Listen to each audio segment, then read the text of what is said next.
मराठवाड्यामधील मंत्रिमंडळाची बैठक नुकतीच संपन्न झाली आहे आणि त्यानंतर माननीय मुख्यमंत्री महोदयांनी या ठिकाणी पत्रकार परिषद जी निमंत्रित केली आहे त्याकरता उपस्थित झाल्याबद्दल पहिल्यांदा आपल्या सर्वांचे मनापासून स्वागत करतो। आपल्याला कल्पना आहे की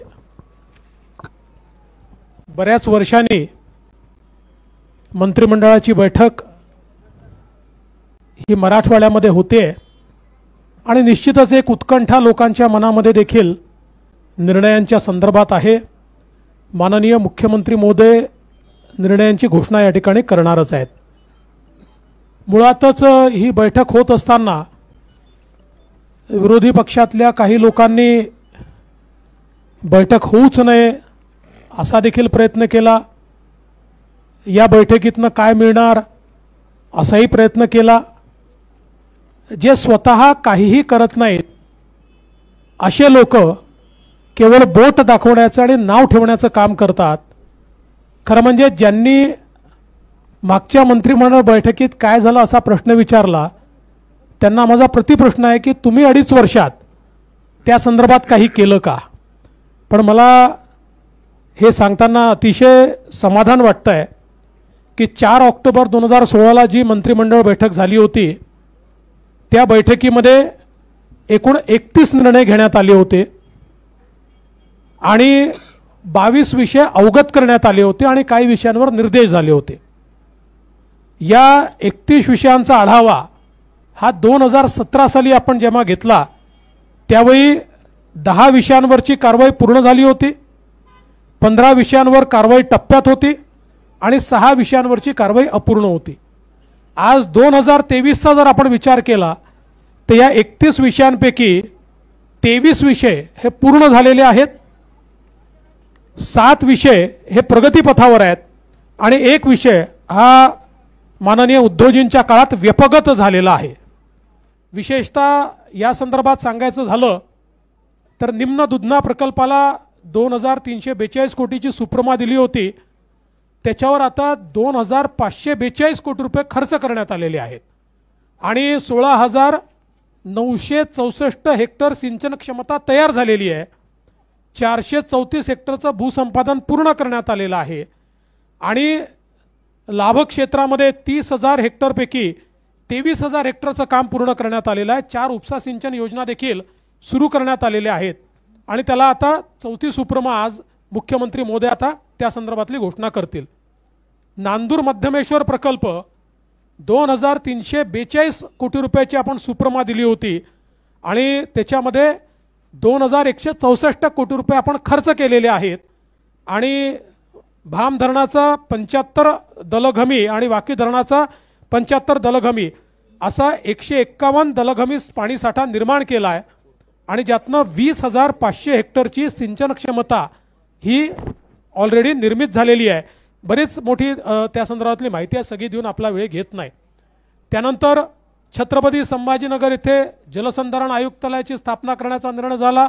2017 मध्ये ती स्थापना करण्यात आली। कृष्णा मराठवाडा प्रकल्प टप्पा 1 पूर्ण करण्यासाठी 4,817 कोटी रुपये आपण त्यावेळेस दिले, त्यापैकी 3,680 कोटी रुपये खर्च झालेले आहेत आणि आता जवळपास 2,726 हेक्टर सिंचन क्षमता ही त्या ठिकाणी तयार होते आहे झाली आहे। 15 किलोमीटर कालव्याचे काम पूर्ण झाले आहे, 2 पंप हाऊसचं काम पूर्ण झालं आहे। जेऊर निराभीमा बोगद्याचं 37 किलोमीटरचा बोगदा आहे, काम पूर्ण झालं, नोव्हेंबर 22 मध्ये पूर्ण झालं आहे आणि जवळपास 11,727 कोटी रुपयाची आता याला पुढची मान्यता हे नवीन सरकार आल्यानंतर पुन्हा एकदा याला देण्यात आलेली आहे। जालना परिसरामध्ये सीड पार्कच्या संदर्भात 75 एकर जागा देण्यात आली, त्याचा DPR शासनाकडे होता, मात्र उद्धव ठाकरेंच्या शासनाने त्या DPRला मान्यता दिली नाही। पुन्हा आपलं नवीन शासन आल्यावर त्या DPRला मान्यता देण्यात आली आणि आता त्याचं काम देखील सुरू होत आहे। सिंचन त्याच्यानंतर वॉटर ग्रिडचं आपण त्यावेळेस मान्यता दिली होती, आपल्याला माहिती आहे 8 पैकी 7 जिल्ह्यांचे आपण त्याचे टेंडर देखील काढले होते आणि कामही सुरू केलं होतं काही एका जिल्ह्याचं. दुर्दैवाने माननीय जे आता प्रश्न विचारतायत त्याच माननीय उद्धव ठाकरे साहेबांच्या सरकारने वॉटर ग्रीडचा खून केला आणि त्याचा मुर्दा पाडला.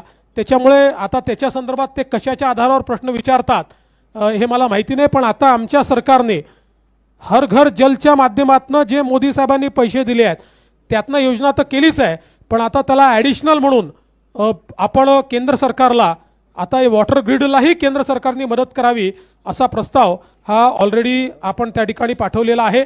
यासोबत त्यावेळेस घोषित केल्याप्रमाणे जे काही सूक्ष्म सिंचन आहे यामध्ये 337 कोटी रुपयेचा एक कार्यक्रम आणि 50 कोटीचा दुसरा कार्यक्रम हा मराठवाड्यात आपण राबवलेला आहे आणि त्यातनं मोठ्या प्रमाणात सूक्ष्म सिंचनाचं काम देखील केलं आहे.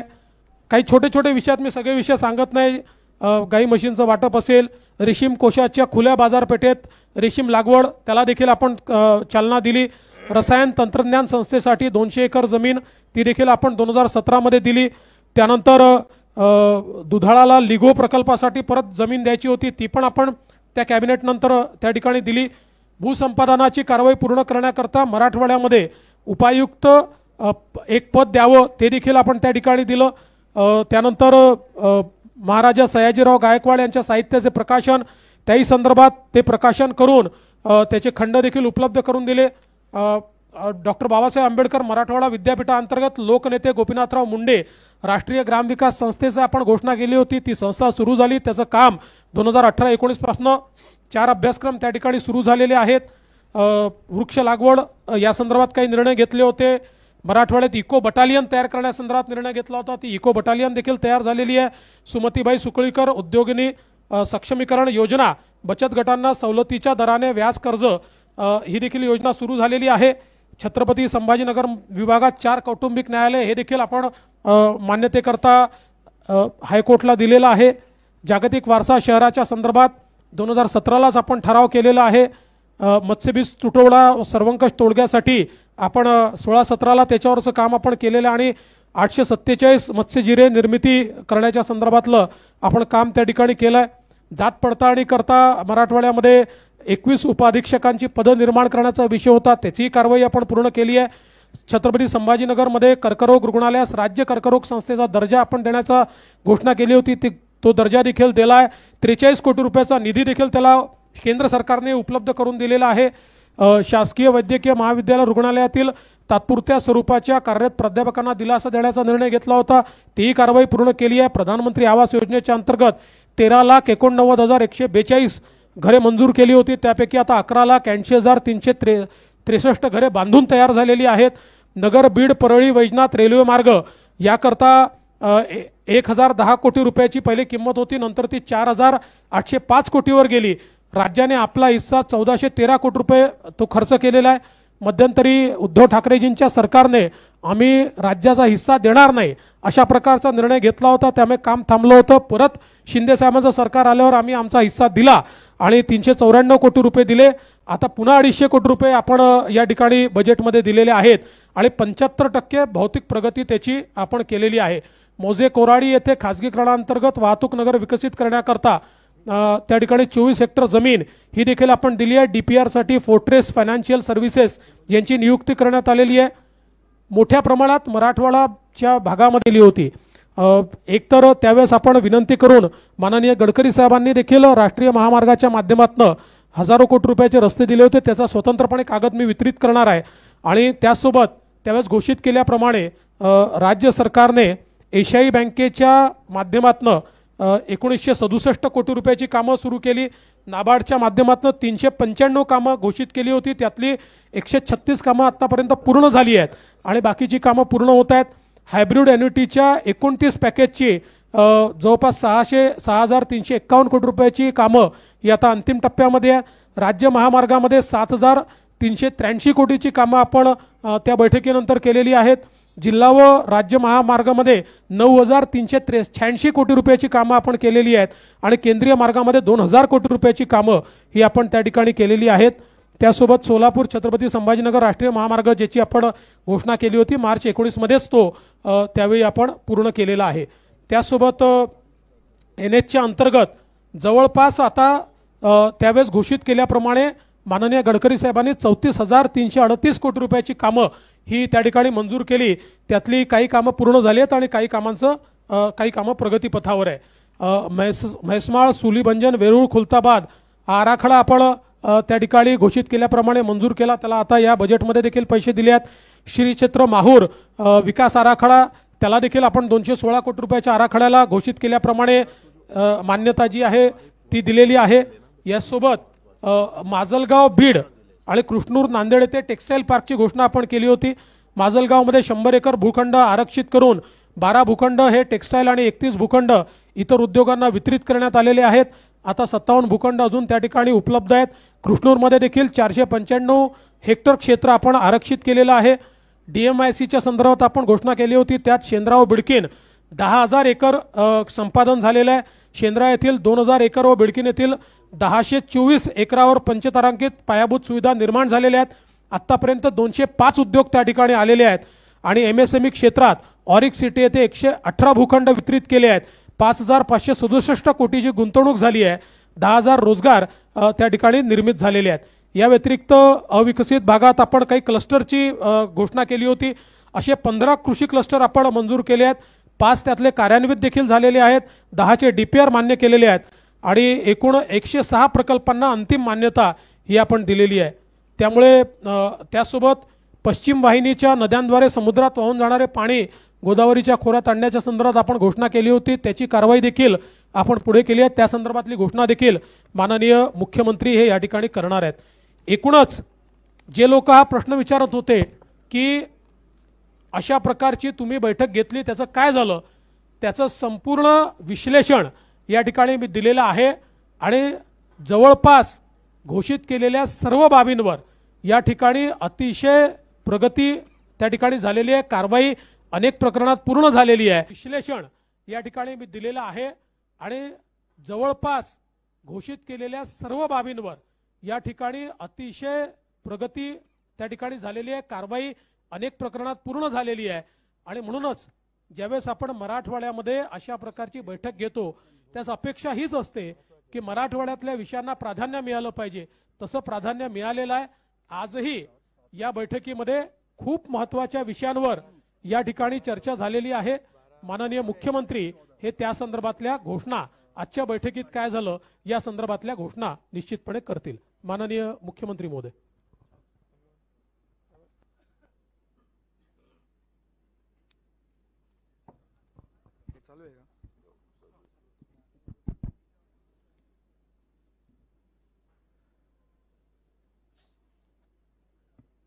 आजच्या पत्रकार परिषदेला उपस्थित राज्याचे लोकप्रिय उपमुख्यमंत्री देवेंद्र फडणवीसजी, आमचे दुसरे आदरणीय उपमुख्यमंत्री अजितदादा पवारजी, सर्व मंत्रिमंडळातील माझे सहकारी आणि अधिकारी आणि पत्रकार मित्रांनो, मी सगळ्यात आधी आपलं मनापासून पत्रकारांचं स्वागत करतो आणि मनापासून आपल्याला शुभेच्छा देतो।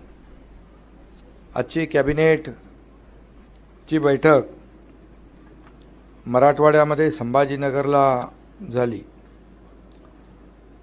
आणि या बैठकीबद्दल खूप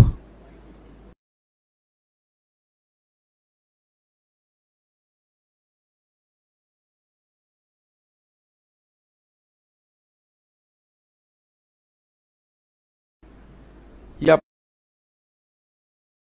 ते आपल्याला माहित आहे, त्याच्यामध्ये मी जाऊ इच्छित नाही, परंतु एकही मान्यता मिळाली नव्हती। आल्यानंतर 35 प्रकल्पांना मान्यता दिली, त्यानंतर 8 लाख हेक्टर जमीन त्यामुळे ओलिताखाली येण्याचा मार्ग मोकळा झालेला आहे। त्यामुळे फक्त आम्ही घोषणा करून कागदावर ठेवत नाही, त्याची अंमलबजावणी करतो। ते आपण पत्रकार म्हणून तुम्हाला मुद्दाम या ठिकाणी सांगू इच्छितो। आणि आज आपण जे निर्णय घेतले हे निर्णय मराठवाड्याच्या विकासासाठी, मराठवाड्यातल्या लोकांना न्याय देण्यासाठी आणि जे काही प्रकल्प आपले प्रलंबित आहेत मग ते पाण्याचे, मराठवाडा वॉटर ग्रीडचे मगाशी उपमुख्यमंत्री महोदयांनी त्याच्याबद्दल सांगितलं. परंतु आम्ही जेव्हा सरकारमध्ये आलो, मला वाटतं आपण तेव्हा दोघंच होतो, आणि पहिला विषय आम्ही मराठवाड्याच्या वाहून जाणाऱ्या पाण्याचं वळतीकरणाचा विषयावर निर्णय घेतला आहे. आणि आपल्याला मी सांगू इच्छितो की या मोठ्या प्रकल्पामुळे जवळपास मराठवाड्याला मोठा दिलासा मिळेल आणि केंद्र सरकार देखील त्यामध्ये आम्हाला सढळ हस्ते मदत करेल. अशा प्रकारची जी प्रक्रिया आणि कार्यवाही सुरू झालेली आहे. याबरोबर समृद्धी महामार्ग जो आहे तोही आपल्या मराठवाड्याला लागून जातोय, त्याचाही फायदा मराठवाड्याला नक्की होईल. औद्योगिक इंडस्ट्री जी आहे ती वाढते आहे, त्याचाही फायदा मराठवाड्याला होईल. त्याचे परिणाम येत्या काही दिवसामध्ये आपल्याला दिसून येतील. परंतु जे आज निर्णय आपण घेतले, हे निर्णय सगळ्यात महत्त्वाचे म्हणजे जलसंपदा विभागाचे, सिंचनाचे. त्यामध्ये सिंचन अनुशेष, दुष्काळी आत्महत्याग्रस्त जिल्ह्यातील सिंचनाची सुविधा पुरवण्यासाठी म्हणजे प्रस्तावित धरणस्थळी मुख्य माती धरणाऐवजी साखळी सिमेंट बंधारे, आणि एक तो घेतला निर्णय आम्ही. दुसरा अंबड प्रवाही वळण योजना, दिंडोरी जिल्हा यामध्ये निम्न दुधना प्रकल्प, सेलू परभणी. त्याचबरोबर ऊर्ध्व पैनगंगा प्रकल्प पुसद, पोटा उच्च पातळी बंधारा, त्याला 237 कोटीच्या आकड्यामध्ये मी जात नाही. जोड परळी उच्च पातळी बंधारा, पिंपळगाव कुटे उच्च पातळी बंधारा, ममदापूर उच्च पातळी बंधारा, शनिदेवगाव उच्च पातळी बंधारा, वैजापूर, जायकवाडी टप्पा 2 माजलगाव जिल्हा बीड,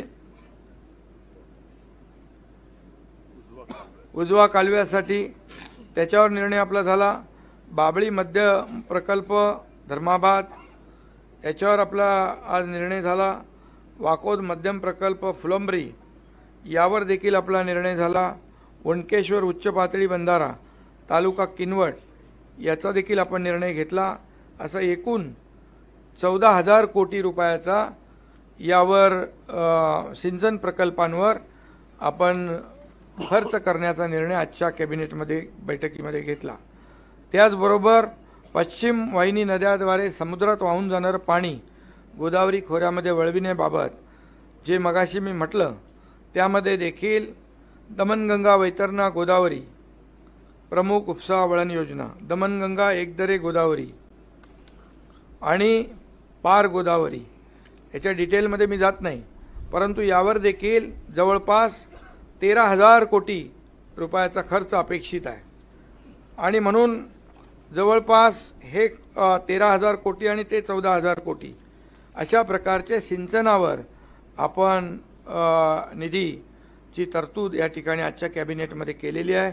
त्याचबरोबर सार्वजनिक बांधकाम विभागामध्ये 12,938 कोटी 85 लाख रुपये, पशुसंवर्धन दुग्ध विकास मत्स्य व्यवसाय 3,318 कोटी 54 लाख, नियोजन 1,608 कोटी 28 लाख, परिवहनवर 1,128 कोटी 69 लाख, ग्रामविकासवर 1,291 कोटी, कृषी विभाग 709 कोटी, क्रीडा विभाग 696 कोटी, गृह विभाग 684 कोटी, वैद्यकीय शिक्षण 498 कोटी आणि महिला व बाल विकास 386 कोटी, शालेय शिक्षण 490 कोटी, सार्वजनिक आरोग्य 35 कोटी, सामान्य प्रशासन 287 कोटी, नगर विकास 281 कोटी, सांस्कृतिक कार्य विभाग 253 कोटी, पर्यटन 95 कोटी, मदत पुनर्वसन 88 कोटी, वन विभाग 65 कोटी, महसूल विभाग 63 कोटी, उद्योग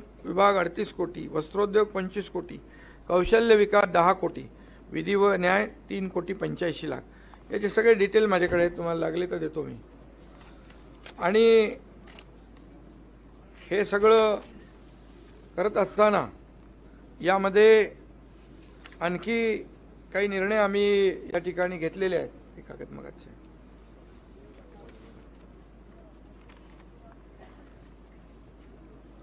आणि आपले इतर जे आहेत म्हणजे डिटेलमध्ये मी तुम्हाला सगळं देईन. उद्यान जे आपलं पैठण संत ज्ञानेश्वर उद्यान पैठण, त्याचबरोबर 3 नद्यांवरचे पूल 300 वर्षापूर्वीचे शहरातले त्याच्यावर देखील आपण निर्णय घेतला.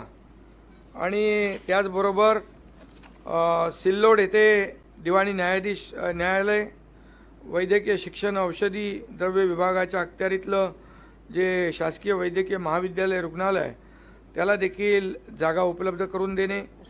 उस्मानाबादमध्ये धाराशिव आणि नाही आज नाव झालं ना आपलं छत्रपती संभाजीनगर आणि धाराशिव हे अधिकृतपणे आज त्याचं नामकरण झालेलं आहे. आणि विभाग जिल्हा सगळं. त्यामुळे आता काही कोणी बोलायचं म्हणजे काही शिल्लक ठेवलेलं नाही. नांदेडचं आपलं कृषी महाविद्यालय तुझं अरे केलं ना बाबा बालाजी. सोयगावचं जे आहे ते आपण केलेलं आहे. हिंगोली येथे 100 विद्यार्थी प्रवेश क्षमतेचं नवीन शासकीय महाविद्यालय, त्या संलग्नित 430 खाटांचं रुग्णालय स्थापन करण्याबाबत निर्णय घेतला आपण. वसंतराव नाईक मराठवाडा कृषी विद्यापीठ परभणी अंतर्गत परळी वैजनाथ जिल्हा बीड येथे सोयाबीन संशोधन प्रशिक्षण व प्रक्रिया केंद्र उपकेंद्र, तसेच शासकीय कृषी महाविद्यालय व कृषी व्यवसाय व्यवस्थापन महाविद्यालय स्थापन करण्याबाबत तोही निर्णय आपण घेतला. नांदेडचं मग आता बोललो. वसंतराव नाईक मराठवाडा कृषी विद्यापीठ परभणी अंतर्गत सोयगाव ठाणा आपला ठाणा नाही आमचा सोयगाव जिल्हा औरंगाबाद येथे संभाजीनगर शासन अनुदानित कृषी महाविद्यालय स्थापन करण्याबाबतचा त्याला मंजुरी दिली. त्याचबरोबर हे पाण्याचे जे आहेत सिंचनाचे प्रकल्प या बाबतीमध्ये आपल्याशी अगोदर बोललोय मी. त्यामुळे आणि पशुसंवर्धन विभागामध्ये देखील मोठ्या प्रमाणावर देशी गाई म्हैसीमध्ये जे त्यांना दुधाळ जनावरं देण्यासंदर्भात देखील आपण तोही निर्णय घेतलेला आहे शेतकऱ्यांसाठी पशुसंवर्धन विभागाच्या माध्यमातून. आणि त्याचबरोबर अंबेजोगाई जिल्हा बीड येथे लाल कंदारी व देवणी गोवंश जतन व संवर्धन करण्यासाठी पशुपैदास प्रक्षेत्र उभारण्याकरता देखील मान्यता दिलेली आहे. त्याचबरोबर समग्र शिक्षा अंतर्गत व्यवस्थापन कार्यक्रमाअंतर्गत करार पद्धतीने देखील जे काही मानधनामध्ये 10% वाढ करायची ते देखील आम्ही निर्णय घेतलेत. त्याचबरोबर जे डॉक्टरांचा पण विषय होता ना आपले नाही ते नाही आपल्या कॅबिनेटच्या, त्याबरोबर काही 1200 डॉक्टरांचा विषय होता आपला. ते गेल्या अनेक वर्षापासून त्यांचा विषय प्रलंबित होता, तो देखील आज मार्गी लावलेला आहे. त्याचबरोबर महिलांसाठी आपण महिला बचत गटांसाठी जे कम्युनिकेटर आहेत CRP त्यांचं जे मानधन होतं 3000 ते 6000 केलेलं आहे. आणि त्याचबरोबर त्यांचं जे खेळतं भांडवल आहे ते 15,000चं 30,000 केलेलं आहे. त्यामुळे महिला बचत गटांना मोठ्या प्रमाणावर लाखो लोकांना दिलासा मिळणार आहे. आणि त्याचबरोबर महिला सक्षमीकरणाचं जे तोही विषय आज घेतला. त्या माध्यमातून शासनाच्या ज्या 90-92 योजना ज्या आहेत या विशेष करून महिलांसाठी असतात त्या महिलांसाठी देण्यासंदर्भातली एक सुलभ पद्धती आणि महिलांच्या स्वतःच्या पायावर उभं राहण्यासाठी त्यांना त्या योजनांमधून भरपूर अशा मोठ्या प्रमाणावर दिलासा मिळेल, त्यांचा फायदा होईल.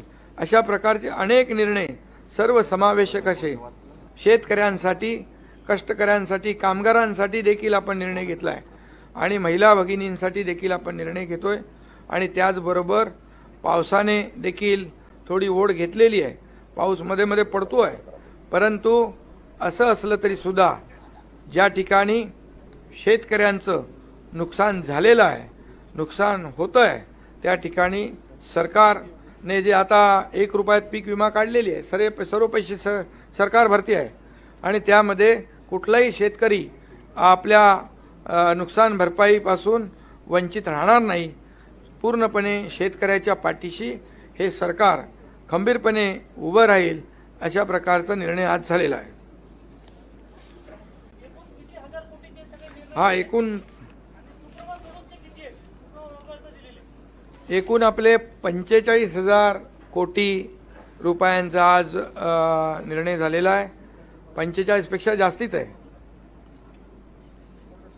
जर 14,000 कोटी वगळून 45,000 कुठले नदी जोडचे 14,000 कोटी वगळून हे 45,000 आहेत. त्यामुळे नदी जोडचे 14,000 सोडून वगळून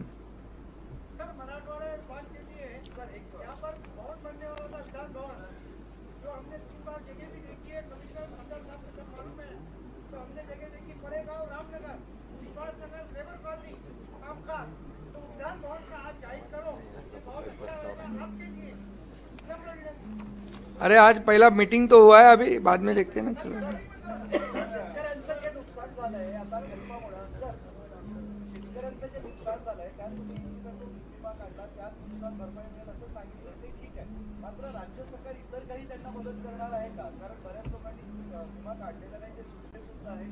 नाही आता विमा जवळपास 1,70,00,000 लोकांनी काढलाय, बरोबर ना. 1,70,00,000 शेतकऱ्यांनी विमा काढलेला आहे. मी मगाशीच म्हटलं, हे शेतकऱ्यांचं सरकार आहे, सर्वसामान्यांचं सरकार आहे, कुणालाही वाऱ्यावर सोडणार नाही.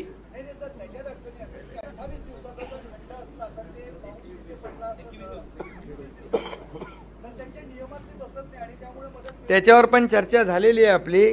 त्याच्यावर कृषी मंत्री बोलायचे. असं आहे की 21 दिवसाचा खंड आहे. 21 दिवसाचा खंड जिथे आहे त्या ठिकाणी त्यांना 25% अग्रिम आम्ही देतोच आहोत. काही ठिकाणी फक्त असं लक्षात आलेलं आहे की 21 दिवसाचा खंड पडला, पण एखाद्या दिवशी थोडासा पाऊस पडलेला आहे आणि तो एखाद्या रेनगेजवर पडला आहे, पण त्याच्यावर त्या रेनगेजवरच्या 20-22 गावांना त्याचा फटका पडतोय. तर त्याही संदर्भात ज्या इन्शुरन्स कंपन्या आहेत त्यांच्याशी चर्चा करून आम्ही एक नवीन पद्धती ठरवून घेतो की नुसतं रेनगेजवर अवलंबून न राहता त्या दिवशीचा वेदर डेटा, त्या दिवशीचा सॅटेलाइट डेटा, त्या दिवशीचं गुगल मॅप, अशा सगळ्या गोष्टींचा वापर करून आपल्याला असर्टन करता येईल की बाबा रेनगेजवर पडलाय पण बाजूच्या गावात पडलेला नाही आहे, असं असर्टन करून त्यांनाही ती मदत आपण मिळवून देण्याचा प्रयत्न करणार आहोत.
हर घर जल ही योजना घोषित झाली त्यावेळी अनेक राज्यांनी ग्रीडचा प्रस्ताव पाठवला.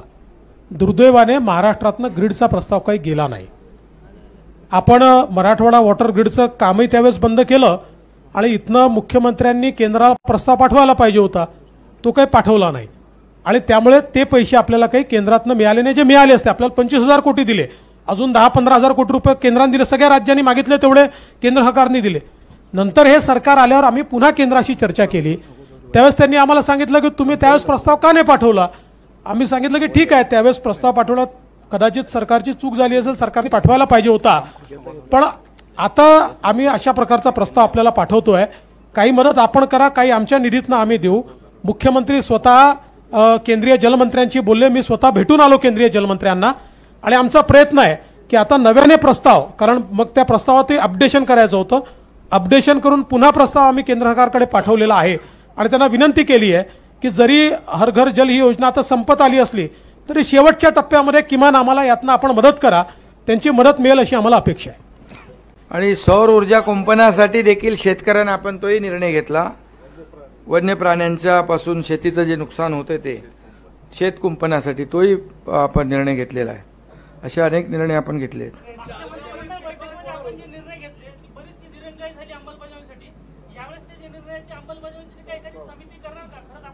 नाही, कोणी निर्णय घेतले मागच्या 2.5 वर्षात? ते सांगितलं ना मगाशी. नाही त्याला असं आहे साहेब, आता जर 1000 कोटीचा रस्ता बनवायचा तर 2 वर्ष लागतातच त्याला. ही कामं अशी आहे, सिंचनाची कामं त्यात आहेत. आता मी सांगितलं ना, सिंचनाची कामं 3-3, 4-4 वर्ष पूर्ण व्हायला लागतात, पण झाली ना ती. म्हणजे जेवढे घोषित केले तेवढे पैसे खर्च झाले. आता ॲडिशनल कामं त्याच्यामध्ये लोकांनी सुचवले, त्याला आज पुन्हा मान्यता दिली, त्यामुळे दिरंगाई झाली. हां, हे नक्की निश्चित आहे की मध्ये 2.5 वर्ष सरकार वेगळं होतं, त्यांनी ती कामं पूर्ण करायला पाहिजे होती. त्या काळात सगळंच थांबलं. उदाहरणार्थ मी सांगितलं की परळी बीड नगर आपला रेल्वे मार्ग आहे.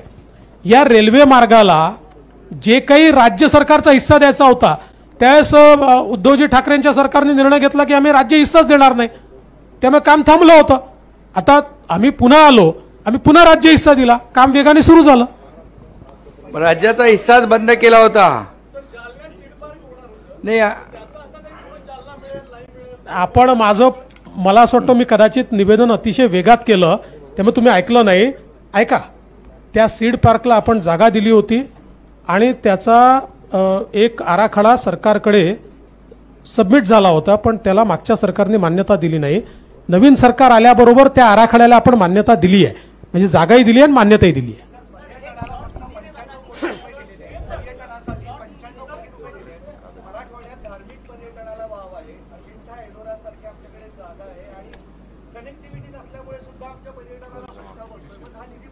नाही, त्याच्यामध्ये आपण तर हे सगळे पर्यटन स्थळं जी आहेत त्यांचं सर्किट डेव्हलपमेंट देखील आपल्या याच्यामध्ये आहे. आणि याच्यामध्ये घृणेश्वर मंदिरासाठी देखील आपण 156 कोटी, तुळजाभवानी मंदिराचा 1328 कोटी, श्री क्षेत्र औंढा नागनाथ तीर्थक्षेत्र 60 कोटी, उदगीर बाबा समाधी 1 कोटी, मुर्डेश्वर महादेव मंदिर देवस्थान 45 कोटी, मानव विकास म्हणजे खूप केलंय. म्हणजे 95 नाही, जास्त आहे. नाही, आजच्या बैठकीत जे विषय आले ते सांगितले, हे अगोदर केलंय आपण. आणि बाकी मला वाटतं 45,000 कोटीपेक्षा जास्तीचे आज प्रस्ताव मान्य केले, 14,000 कोटी सोडून. आणि त्यामुळे मला वाटतं, आणि स्वामी रामानंद तीर्थ यांचा पुतळा दिल्लीमध्ये बसवण्याची देखील काय मागणी आली, त्यावर देखील आपण आपलं सरकार काम करू. शेवटी त्यांचं योगदान फार मोठं आहे. आणि दुसरं एक विषय, तोही छोटा विषय आहे आपला, रामकृष्ण गोदावरी सिंचन योजनेचा, तो आपण मार्गी लावू. तर त्याच्यामध्ये मराठवाडा विविध तीर्थक्षेत्राचा विकास करणार. त्याच्यात वेरूळ येथील श्री क्षेत्र घृणेश्वर मंदिराचा सुधारित विकास आराखडा 156 कोटी 63 लाख, श्री तुळजाभवानी मंदिराचा 1328 कोटीचा विकास आराखडा, श्री क्षेत्र औंढा नागनाथ तीर्थक्षेत्र विकास 60 कोटी 35 लाखाचा, उदगीर येथील बाबांच्या समाधीस्थळ विकास आराखडा 1 कोटी, नंतर मुर्डेश्वर महादेव मंदिर देवस्थानचं त्याचा 45 कोटी, मानव विकास कार्यक्रम त्याच्यामध्ये, असे वेगवेगळे बरेच त्याच्यामध्ये आहेत.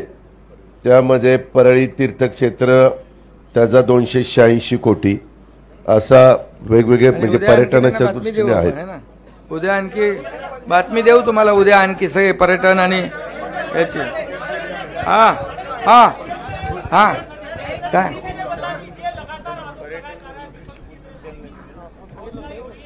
अरे भैया, हम लोग 5 स्टार होटल में नहीं रुके, हमें रेस्ट हाउस पे है. अभी 5 स्टार होटल पे कौन रुके थे मालूम है ना? वो जो आए थे, क्या धर्मशाला में रुके थे वो लोग? 100 रूम बुक किए थे. अभी उसमें हम लोग बात कर रहे हैं क्या? आप लोग पहले वेरीफाई तो करो किधर रुके हम लोग. 45,000 करोड़ और 14,000 करोड़ अलग से, टोटल 60,000 करोड़ का ये निधि है. इरिगेशन जो सिंचन प्रकल्प पिछले 2.5 साल में एक भी नहीं था, शुरू बंद थे, सब शुरू कर दिया हम लोग। और अभी नए भी आज लगभग 14,000 करोड़ के सिंचन प्रकल्प जो है उसको भी मान्यता दी है। और पिछले 1 साल में, अरे सुनो ना भैया, 35 सिंचन प्रकल्प को मान्यता दी हुई है। हम दोनों थे तो पहले 2 ही थे हम कैबिनेट में पहले, तभी से सिंचन प्रकल्प के पीछे पड़े हम लोग स्पीड ब्रेकर डालने वाले नहीं है, रुकावट करने वाले नहीं है, प्रकल्पों को रोकने वाले नहीं है, शुरू करने वाले लोग हैं। बहुत बड़ा गेम चेंजर होगा मराठवाड़ा सूखा पीड़ित इलाका जो है, और हमारे प्रधानमंत्री जी भी बहुत ही उसके ऊपर ध्यान दे रहे हैं। केंद्र सरकार के अभी वो मंत्री जी को भी मैं मिला था, देवेंद्र